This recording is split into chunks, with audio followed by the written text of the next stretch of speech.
Good afternoon, everybody. Apologies for being a couple minutes late. I have one quick thing at the top, and then we'll get started. First, we welcome President Erdogan's announcement of the extension of the Black Sea Grain Initiative.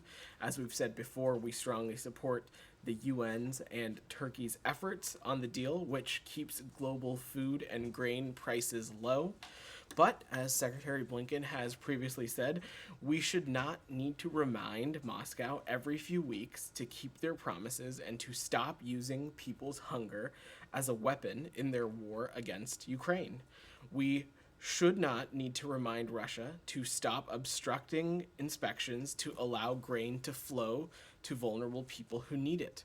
The world needs the Black Sea Grain Initiative. What's more, the world needs Russia to end its illegal war against Ukraine, which would allow farmers to return to their fields, return agricultural trade to normal, and immediately and significantly improve global food security. So with that, Matt, go ahead. Thank you, Vedant. Let me just start with Nigeria. And Okay. if I have one very small nit to pick with you guys, which is why put out a statement from the secretary literally a minute before we get the 2-minute warning briefing. We wanted to make sure that you all had it before we came Time out. to digest it before we get in here to ask you questions about it. So anyway, let me just start with that, if I could. Sure. So, your understanding. Well, I assume you're not going to have a whole lot more to add. Then. Correct. And if But you'll, has there been any discussion with the Nigerian authorities about this? I understand that Secretary Blinken, when he was speaking to the president-elect yesterday, it was before this had happened, and so that hadn't come up. But does he have plans to talk? I don't have any calls to preview for you, Matt. And of course, we are continue to be in touch with Nigerian authorities on this. But if you'll allow me, just to reiterate what the statement says, on the afternoon of May 16th, unknown assailants attacked a convoy of 2 U.S. government-operated vehicles in the Ogbaru local government area of the Anambra state in Nigeria. This convoy was carrying 9 Nigerian nationals, 5 employees of the U.S. mission to Nigeria, and 4 members of the Nigerian police force. They were traveling to advance a visit by the U.S. mission personnel to a U.S.-funded flood response project in Anambra. At least 4 were killed based on the information we have now, and U.S. mission personnel are working urgently with Nigerian security force counterparts to ascertain the location and condition of the other members of the convoy. We condemn in the strongest terms this heinous act, and we will work closely with our Nigerian law enforcement colleagues in seeking to bring those responsible to justice. We express our heartfelt condolences to the families of those killed in the attack and pledge to do everything possible to safely recover those who are unaccounted for. The U.S. reaffirms its commitment to the people of Nigeria to assist in the fight against violence and insecurity. Okay, and so you don't have any more indication about potential motive, whether they were just in the wrong place at the wrong time? We have no reason to believe that this convoy was targeted because of its connection to the U.S. mission or because its connection to the embassy or anything like that, though an investigation continues. Thank you. All right. Mara, go ahead. Chairman McCall scheduled a committee meeting for next Wednesday to consider holding Secretary Blinken in contempt of Congress over the Descent Channel cable. I'm wondering how the State Department is going to respond. Thanks for your question, Humira. First, let me say it is unfortunate that the House Foreign Affairs Committee has continued to pursue this even before the State Department had the opportunity to respond to the chairman and the committee. We will be sending a response to the committee later today.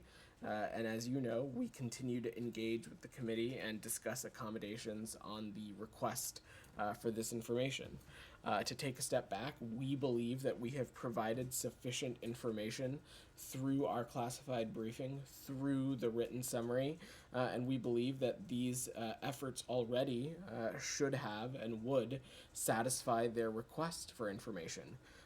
But that being said, in our letter to the committee today, we will invite Chairman McCall and Ranking Member Meeks to view the dissent channel cable here at the State Department in camera with appropriate personal information redacted.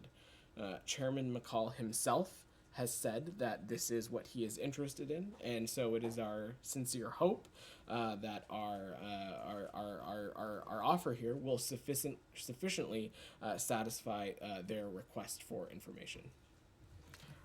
Anything else on this topic before we move away? Sure, go ahead. I'm just wondering why it took us so long to get here. Can you? Why didn't you guys just offer, if you're now offering up, this dissent cable with the names redacted, why didn't we just do that from the get-go versus, kind of having weeks long of this political fight between the department? We've spoken to this a little bit, Kylie. First, to take a step back, you've heard me say this before, the dissent channel cable is something that is really integral and sacred to this department. It is an avenue for personnel across the world to engage with senior leadership on very important issues, and for senior leadership to engage back. It's not an avenue to inform or convey policy to Congress. And we wanted to ensure that we are taking steps to respect and protect the integrity of that channel. Also, in any information request with the congressional body, there is a natural accommodation and discussion process, and we were engaged deeply in that and continue to be engaged deeply in that. I will also note that at every turn, the State Department has offered legitimate and sufficient steps forward to convey the information that was requested. We have, even before this new Congress was sworn into office, we have understood the importance of legitimate oversight requests and requests for legitimate information on the time period of our evacuation from Afghanistan, but on other foreign policy issues as well. And so we have engaged with Congress on all of those matters in good faith. And just one more question. Yeah.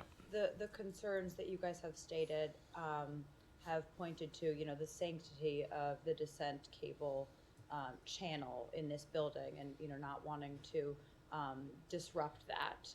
So you believe that the action that you guys are following through with now, providing them this cable without the names, still protects the sanctity of that channel in this building? We do. We believe that. We also believe, Kylie, and I want to stress this, that the steps that we had taken previously, a classified briefing, an in-depth written summary of these documents, sufficiently met the mark when it came to their information request as well.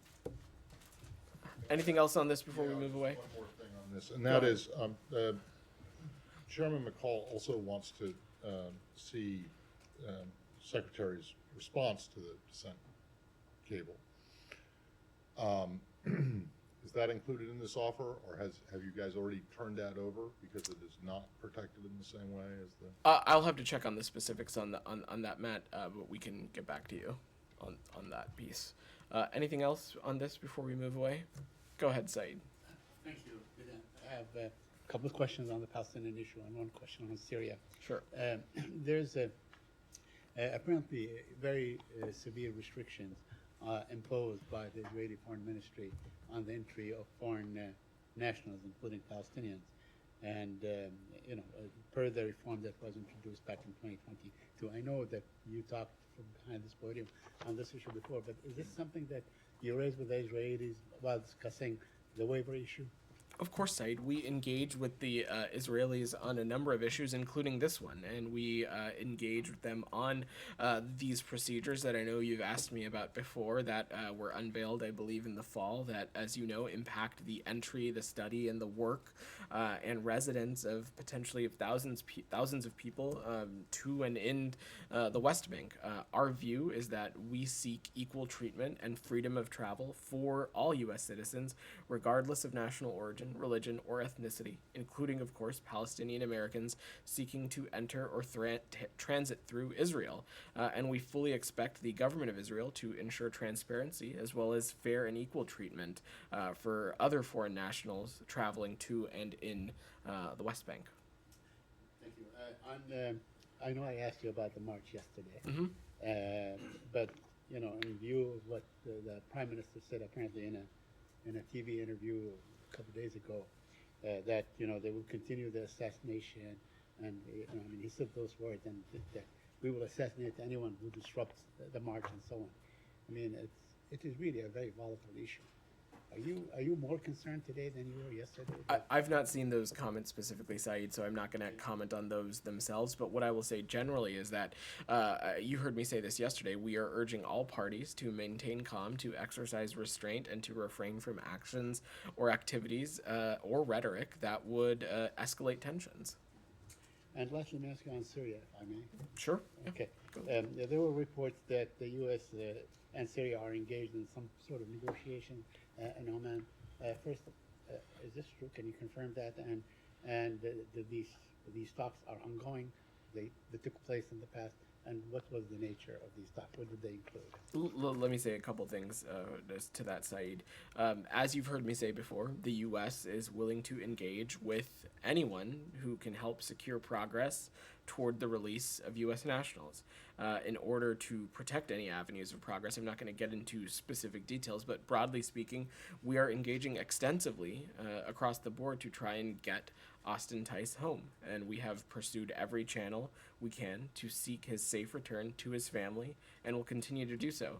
And that, of course, includes discussing this case with a number of countries in the region, and we will keep working until we see his safe return in the United States. As President Biden and Secretary Blinken have said, we are not ceasing our efforts to find Austin Tice and to bring him home.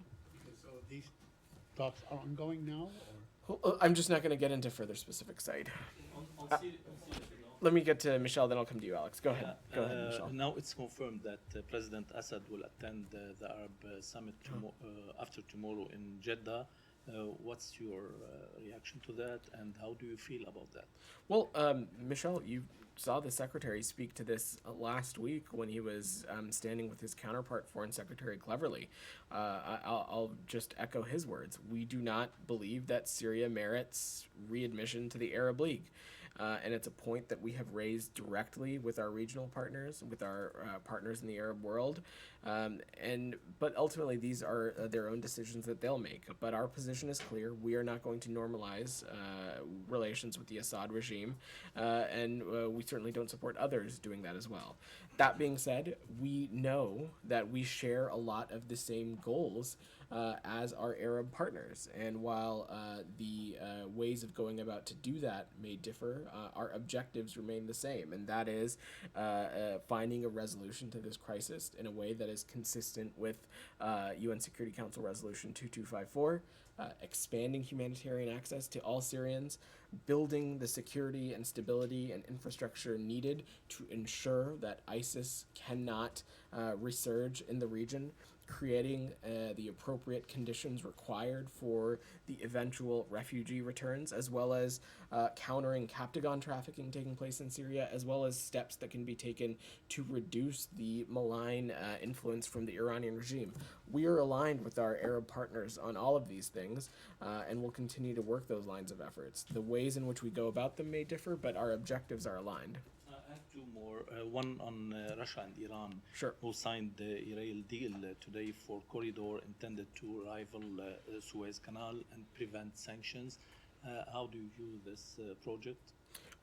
Any steps or any project being undertaken to go around sanctions is something that we, of course, would find deeply concerning. I don't have an assessment to make on this specific project, but there's a reason that we enforce such a strict sanctions regime, and any efforts to go around those would be of immense concern to us. And one more on Deputy Secretary Sherman's meeting today with Israeli Director General of the Ministry of Foreign Affairs.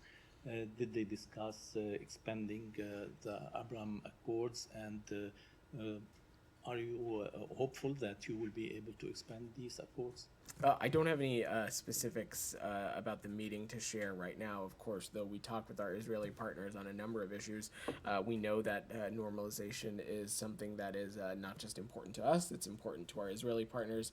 So I have no doubt it was a piece that was discussed, but I don't have any specific metrics to offer. Alex, and then I'll come back to you, Humayra. Thanks, Go Evan. ahead. Alex, go ahead. Russia, moving to Russia, if you Yeah. don't mind. You spoke about Austin ties. I want to ask about Evan as well, because today marks a depressing 50 days since his arrest for doing his job. I'll give you a chance to update us on what's going on about his case, around his case. Also, Lavrov today seemed to be mocking the U.S. effort, saying that they sometimes give us a call and raise his case. Is anything more than just sometimes doing the call to Moscow you guys have been doing? Of course, we are deeply engaged on this, Alex, and the work to secure the release of both Evan and Paul is ongoing. I'm certainly not going to get into the specifics of a negotiation progress, but we engage broadly with partners around the world to discuss wrongful detention cases, and in some cases, look to their assistance and steps that we can collectively take to lead to a release. We continue to work aggressively, using every means to bring home all U.S. nationals that are wrongfully detained or held hostage. And our view, again, is that Russia should immediately release Evan Gershkovich and Paul Whelan. But beyond that, there is a responsibility here consistent with the consular conventions that we have in place with the Russian Federation, that they need to be offered consistent and regular consular access as well.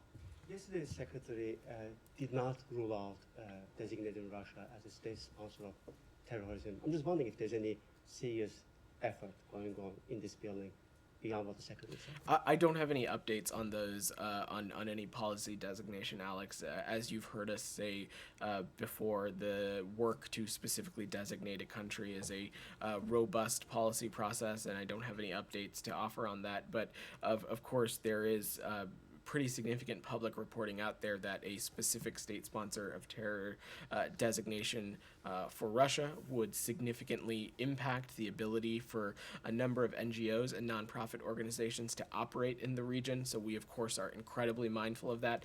That being said, what we call and what we designate a country in this situation is a little besides the point. And what is more important is the actions that the U.S. government is taking. And when you look at the actions that we've taken, we have clearly and consistently, since even before February 2022, offered security assistance to our Ukrainian partners so that they can defend themselves, defend their territorial integrity and sovereignty. We have taken steps to hold the Russian Federation accountable through sanctions, export controls, and other measures that we're seeing has a clear impact on the Russian economy. Multinational corporations are leaving Russia, choosing not to do business anymore. We are seeing clear public reporting of the Russian economy shrinking. So we know that our actions are taking effect and having a real impact, and will continue to do so. Designation is not off the table. That's what I we just don't have understand. any update to offer on that. Last on the plate I'm is- going to go to Humayra. Okay, go ahead. Oh, my- Go ahead. sorry, for that. You mentioned, thanks to Turkish president, you also mentioned that Secretary said we should not do that every couple of weeks. My question is, what are you guys doing to make sure that this is not, we're not back to the 0 point again 2 months from now? Of course, on the Black Sea Grain Initiative, we think it's really important that it was extended. We have long taken issue with Russia's efforts to not just undermine the deal, but also Russia's efforts to weaponize hunger and weaponize food insecurity. And so this is, of course, something we welcome that it was extended, but it shouldn't have been needed in the first place. But broadly, we'll continue to work every channel that we can in conjunction with the UN and our Turkish partners to make sure that it's extended for as long as it's needed. And we'll also continue to take steps to hold the Russian Federation accountable when needed. Humayra, go ahead. Since President had to cancel his visit to PNG yesterday, there is a lot of disappointment. They had declared Monday a public holiday in honor of his arrival. So I'm wondering if Secretary or anyone else from the administration is going to go to PNG. What are the plans? And there's quite a lot of commentary out there that it's a blow to U.S. credibility in the region as a consistent partner.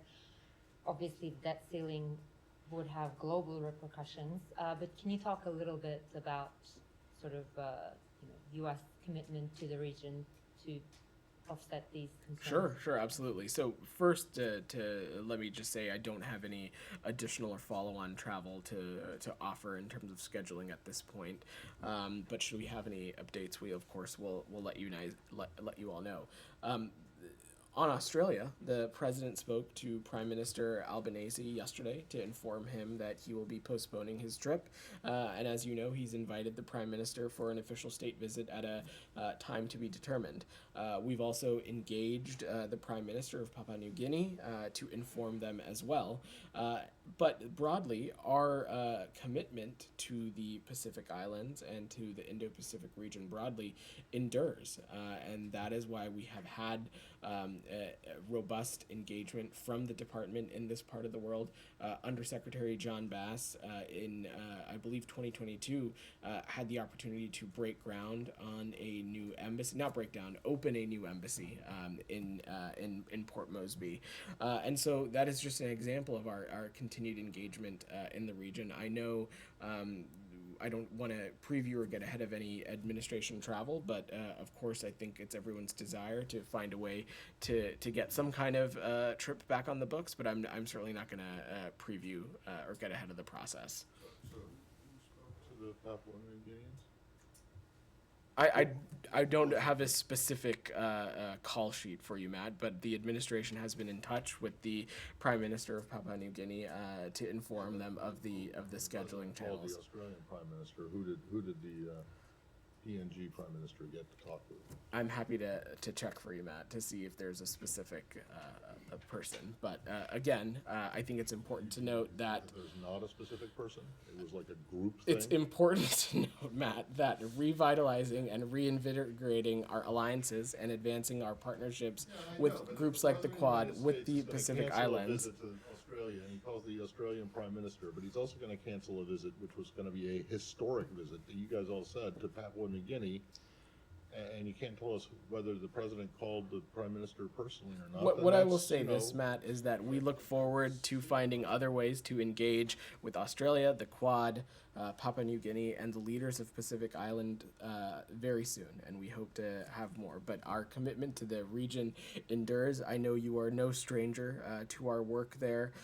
Even this year, we have indicated, in the past year and a half, I think, we have indicated a number of places in which we intend to further and enhance and strengthen our diplomatic presence as a commitment to the Pacific Islands. We hosted on the topic of history making, we hosted a historic Pacific Island summit here at the State Department just a number of weeks ago. So our commitment to the region endures, Matt, and I don't have any specifics on calls. I just wanted to know who I spoke to the I prime don't have minister. I don't have any additional details for you right now. Go ahead in the back, because I think you want to ask something on the same topic. Yeah, could you speak on the potential impacts of the cancellation of President Biden's trip, especially in order to deter China?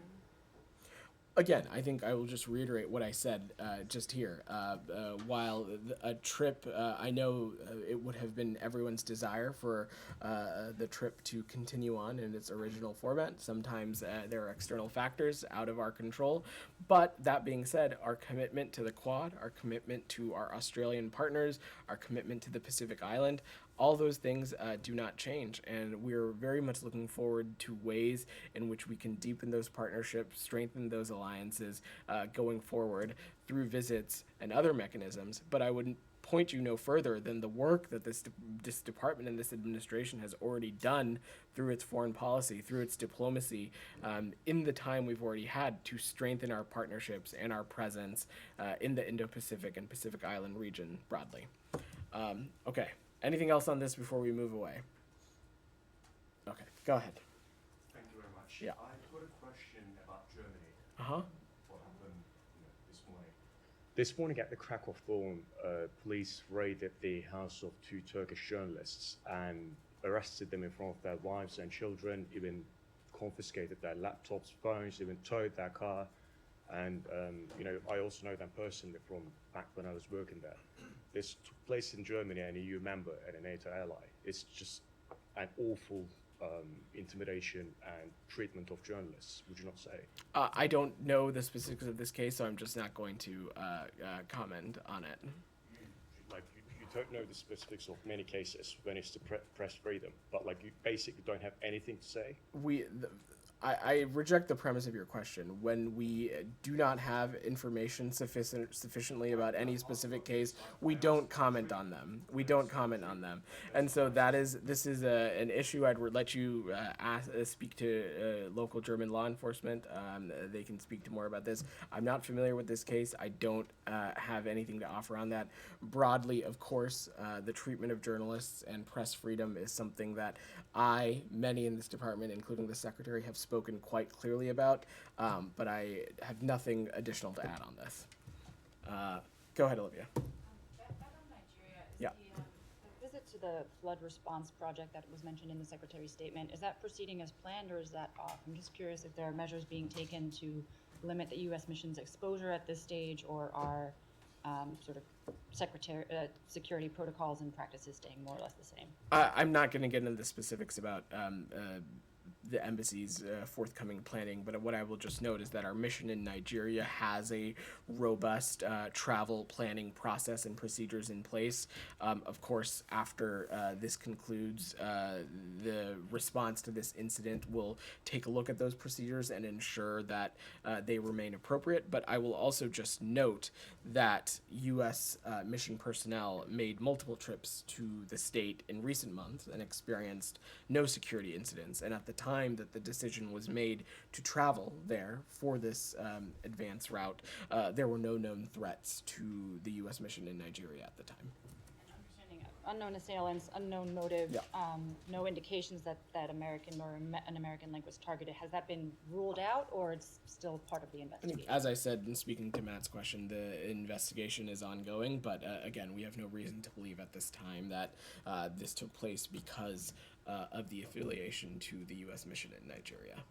All right. Just a separate question about the American sentenced in China. Sure. Just for an update. Before that, have you guys explained where these people work? Did they work at the consulate in Lagos or at the embassy in Abuja? My understanding is that they worked at the embassy in Abuja, but if I have an update to that, I will let you know. On the American sentenced in China, just an update. Have you requested consular access? Has there been any engagement with the Chinese on his case? So I don't have anything additional to offer on this. I spoke about it a number of times this week. We are aware of the sentencing of a U.S. citizen in the PRC. When a U.S. citizen is detained overseas, we take appropriate steps to offer all appropriate assistance, but due to privacy considerations, I don't have more that I can offer on this. Without offering specifics, has there been any engagement with the Chinese? Again, all I can say is that we're aware of the reports of the sentencing. Gita, go ahead. I'm going to go back to Michelle's question about the Russia-Iran question. He mentioned the rail project. Now, Iran and Russia have recently signed on for several projects. Like, for example, apparently one Russian bank opened a branch in Iran, and Russia is also considering investment in Iranian oil fields. Now, you mentioned enforcement of sanctions and sanction evasion. Do you see Russia, Iran, economic cooperations all in that vein, in them trying to evade sanctions? I'm not going to paint it with a broad brushstroke, Gita, but what I will offer on this is that we have not parsed our words about the deepening of the cooperation between the Russian Federation and the Iranian regime. We spoke to that earlier this week, and candidly, it is a situation in which, in the security context, support is flowing both ways, from Iran to Russia and Russia to Iran. In the economic context, we, of course, are going to continue to monitor and pay close attention, but any efforts to go around sanctions would be of immense concern to us, and something that the United States would not hesitate to take further action on. Go ahead.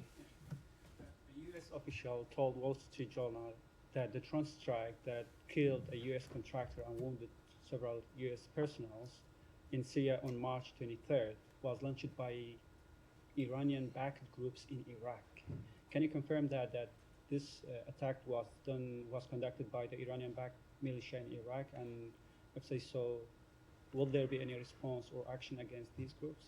The activities of Iranian-backed militias and proxy groups, not just in Iraq but in the region broadly, continues to be something of immense concern to us that we raise directly with partners in the region, including the government of Iraq.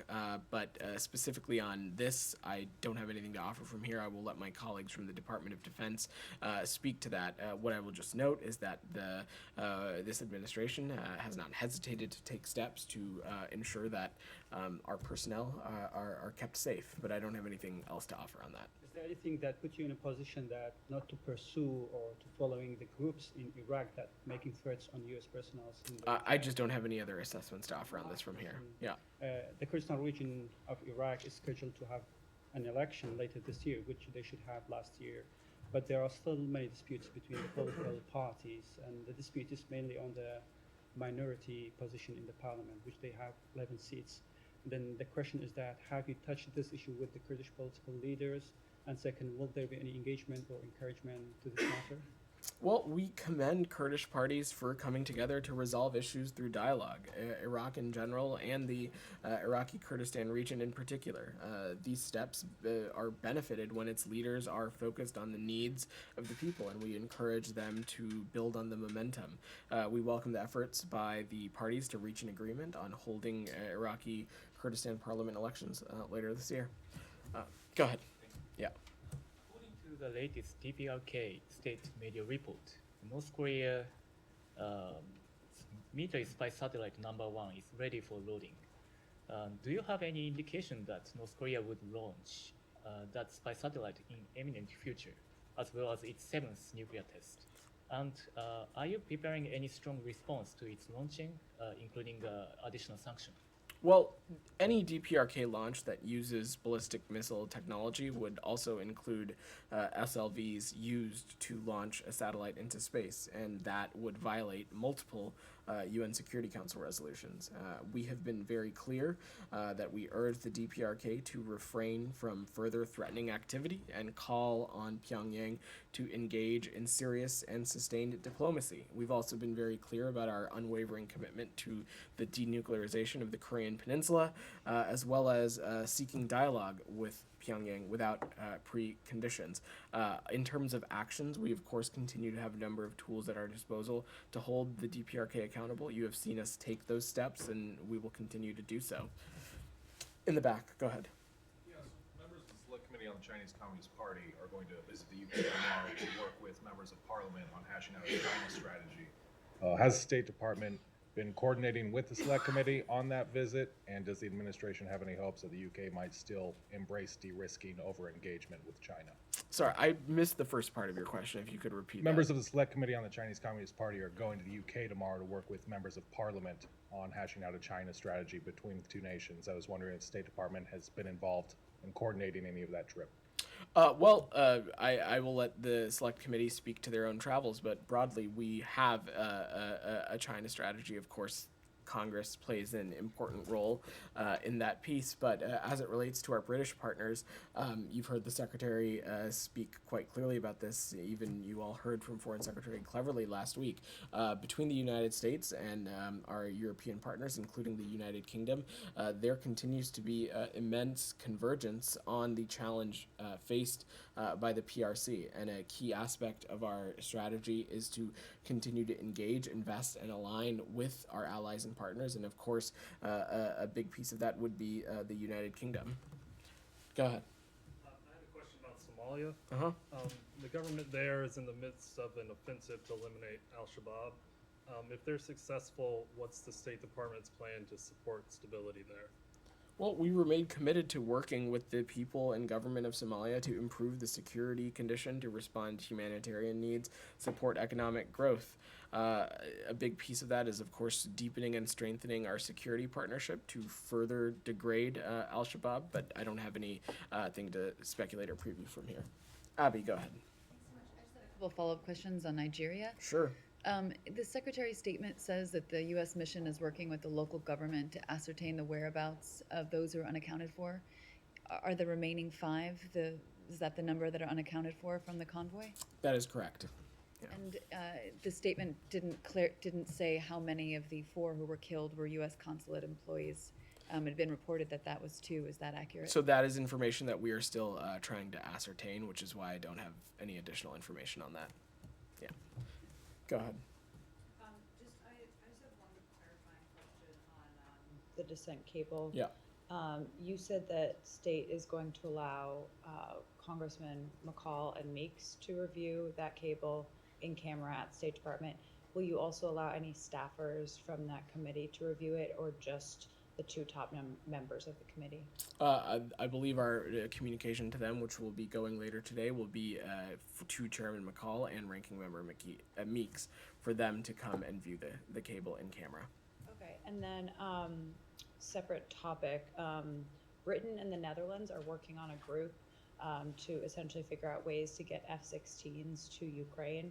Obviously, we know what the position of the U.S. government has been in terms of F-16s to Ukraine, but what's your response to them formulating this group to procure those? Do you guys, have you engaged with these efforts yet? How do you think that they could affect the position of the Biden administration on that topic now? A number of countries have been deeply involved in the broader effort to strengthen the security apparatus of our Ukrainian partners. The U.S., we have obviously at every tide and turn of this conflict taken steps to ensure that our Ukrainian partners have the assets that they need to defend themselves, defend their territorial integrity. We have, of course, recently have placed an immense focus on air defense, and we have seen our Ukrainian partners use those air defense assets quite successfully, and we will continue to engage through the alliance and with our partners on any additional assets that could be provisioned down the road. Could I just follow on this just for a second? On F-16s? Yeah, Go ahead. on the F-16. Yeah. Is it a realistic pursuit, considering I'm no expert, but considering that it takes years to train pilots to fly these things and use them effectively? Is that something realistic? I'm not going to get into the specifics on the aircraft or any specific technology, but you have heard the Secretary speak about this as well, is that we want to ensure that the assets and systems that we offer our Ukrainian partners are the most impactful, that they can use them now, use them to defend their territorial integrity and sovereignty as soon as possible. And so we'll continue to assess, based on the situation and security circumstances on the ground, what systems make sense. You have seen our Ukrainian partners use American systems to quite success in defending their territorial integrity and sovereignty, and we'll continue to support them. Go ahead. Thank you. Do you have any reaction on the decision of the President of Ecuador to dissolve the parliament to avoid the impeachment? We're aware of his decision to dissolve the legislature, and we support Ecuador's democratic institutions and processes and respect the will of Ecuador's citizenry and government. And we ultimately urge all government institutions, civil society, and citizens to ensure that democratic processes are carried out for the benefit of the Ecuadorian people. We will continue to work with the government and the people of Ecuador to address our shared challenges and goals. And do you see any similarities with what happened in Peru with Pedro Castillo? I'm not going to compare situations from here. Okay. Go ahead. So in the face of the political chaos that we are seeing in Ecuador, did the U.S. government or the State Department did any contact with the Ecuadorian government today?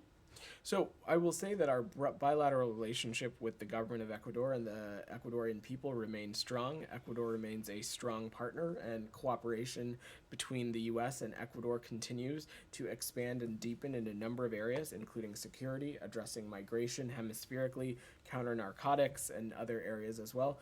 I don't have any specific calls to read out or share, but we, of course, continue to engage with our Ecuadorian partners. What Lasso did, dissolving the parliament, so does not change anything in the bilateral relation among the U.S. and his government. That is The correct. U.S. continue to support Guillermo Lasso. Our bilateral relationship with the government of Ecuador and the people of Ecuador remains strong. Go ahead. Yeah, I have a follow-up question on Syria and a question on Lebanon. Uh-huh. Syrian sources have told the press that the regime is discussing or considering a crackdown on Captagon, but would want the Arab countries to convince the U.S. to reduce sanctions in exchange. What is the take on that and on Captagon trade at the time? especially given the fact that Congress is getting geared up to discuss the Anti-Normalization Act. And on Lebanon, the department issued a statement which called on leaders to elect a corruption-free president. That was about a month ago. Country still in deadlock. Is the department administration considering other means of pressure to end the stalemate? Let me take your second question first. I don't have any updates or new actions to offer. Our statement continues to stand. Our desires for the Lebanese people to elect and select a leader that can head their government and lead and direct the country in what is a very challenging time. On Syria, I want to be very clear about this, and we have been very clear with our partners in the Arab world that we are going to stand by our core sanctions principles. And we have been consulting with our partners about their plans and making it clear to them that we do not intend to normalize with the Assad regime and that our sanctions are going to remain in full effect. That being said, we have this shared objective of countering the Captagon trafficking that is happening in Syria. We know that this is an objective shared by many in the Arab world, and so we will continue to engage with them on that. We have been very clear, though, that we do not support normalization. We don't see normalization as an objective, as a goal into which reaching that objective, but we'll continue to consult closely with our partners in the Arab world. Alex, go ahead. South Caucasus. I have two human rights related questions. Azerbaijan, as you know, it has dozens of political prisoners in jail. Some of them have been mentioned in this room previously. I want to ask you about Popular Front Party activist, leading activist Zamin Salayev, who has been on hunger strike for more than 100 days. And today he had a hearing, court hearing, and they did not let him go. I'm wondering if the department is aware of his case, and if you have anything to say about it. We are aware of the reports that Mr. Salayev is on a hunger strike, and we will continue to follow his case closely. We remain strongly committed to advancing respect for human rights and fundamental freedoms, and we call on all authorities to take steps that are consistent with Azerbaijan's obligations under its own constitution and international agreements when it comes to human rights. Thank you. And lastly, on Georgia, there's been a while since I last time asked you about President Saakashvili, who has been in jail for more than 2 years, or almost 2 years. Our colleagues at the VOA had a very compelling report last month indicating that he might have been poisoned in jail. Is there anything that the administration can do to save the man? Alex, we pay close attention to the statements coming from the Public Defender's Office, and Georgian authorities should ensure that Mr. Saakashvili's human rights are protected and that he is receiving the appropriate medical care that he needs. Let me press a little bit, but I heard you saying that before. You are talking about a Georgian dream government, which is flirting with the Kremlin. I'm asking about a president who actually made a lot of enemies in the Kremlin because he stood up against Putin in the past. Aren't you concerned that by not standing behind, let's put it this way, by letting his life in the Georgian regime's hands, you are sending wrong signals to... I don't think we're setting the wrong signal. We have been very clear that we think that his human rights need to be protected and that he should receive the appropriate medical care that he needs. All right, thanks everybody.